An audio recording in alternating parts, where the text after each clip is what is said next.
Vote গণনা কেন্দ্ৰ ৰাতিপুৱাৰে পৰা যে আৰম্ভ হৈছে। অসমৰ ভিতৰত গুৰুত্বপূৰ্ণ সমষ্টিকেইটা হৈছে ধুবুৰী, নগাঁও, বৰপেটা আৰু ডিব্ৰুগড়। ডিব্ৰুগড়ত বৰ্তমান সময়ত যদি ডিব্ৰুগড় কথা ক'বলৈ যায়, ডিব্ৰুগড়ত কিন্তু সৰ্বসাধাৰণ কিন্তু যথেষ্টখিনি আগবাঢ়ি আছে। তেনে পৰিপ্ৰেক্ষিতত বৰপেটাত কিন্তু ফণী বিকন চৌধুৰী আগবাঢ়ি অগ্ৰগতি লাভ কৰা দেখিবলৈ পোৱা গৈছে। তেনে আন এটা গুৰুত্বপূৰ্ণ সমষ্টি হৈছে ধুবুৰী লোকসভা সমষ্টি। বৰ্তমান সময়ত ধুবুৰীত কিন্তু ৰকিবুল হুছেইনে যি বেলট পেপাৰ আছে, বেলট পেপাৰৰ ভোট গণনাত কিন্তু ৰকিবুল হুছেইনে কিন্তু ব্যাপক হাৰত কিন্তু অগ্ৰগতি লাভ কৰা পৰিলক্ষিত হৈছে। এইখিনিতে এটা কথা উল্লেখ কৰিব লাগিব যে ধুবুৰী লোকসভা সমষ্টিত আছে 3 বাৰকৈ সাংসদ হিচাপে শাসন কৰা মৌলানা বদৰুদ্দিন আজমল চাহাবে যি 3 বছৰ সাংসদ হিচাপে লাভ কৰি প্ৰায় কেইবা লাখ ভোটতে কিন্তু জয়লাভ কৰি কিন্তু শাসন কৰিছিল। তেনে পৰিপ্ৰেক্ষিতত যদি বৰ্তমান সমাজত যদি বৰ্তমান পৰিৱেশ যদি আমি ধুবুৰীৰ কথা ক'বলৈ যাওঁ, ধুবুৰীত কিন্তু যি মৌলানা বদৰুদ্দিন আজমলৰ যি জনপ্ৰিয়তা সেয়া কিন্তু লাহে লাহে এক প্ৰকাৰ ৰকিবুল হুছেইনে যেন শেষ কৰা পৰিলক্ষিত হৈছে। সেয়া কিন্তু এক ডাঙৰ প্ৰশ্ন হৈ পৰিছে বৰ্তমান সময়ত। যি ৰকিবুল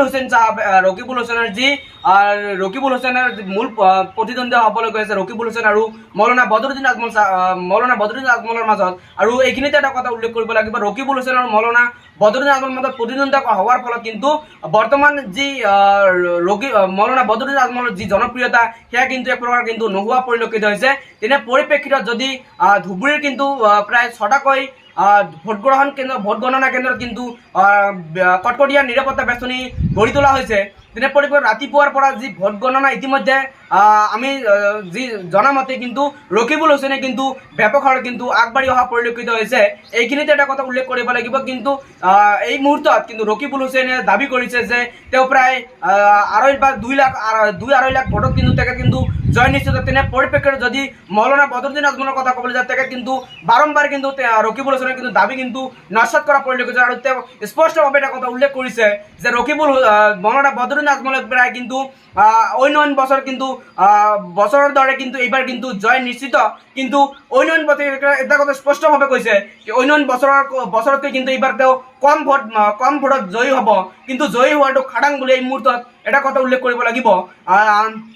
ধুবুৰীৰ কথা যদি আমি ক'বলৈ যাওঁ, ধুবুৰীত কিন্তু ৰকিবুল হুছেইনৰ হৈ প্ৰভাৱশালী নেতা প্ৰিয়ংকা গান্ধী, অসমৰ কেইবাগৰাকী প্ৰভাৱশালী নেতা কিন্তু নিৰ্বাচনী প্ৰচাৰ চলা পৰিলক্ষিত হৈছিল। আৰু এই নিৰ্বাচনী প্ৰচাৰে যেন এক প্ৰকাৰ মৌলানা বদৰুদ্দিন আজমলৰ যি জনপ্ৰিয়তা সেয়া কিন্তু ধ্বংস কৰি পেলাইছিল বুলি বহুতে এই মুহূৰ্তত দাবী উত্থাপন কৰিছে।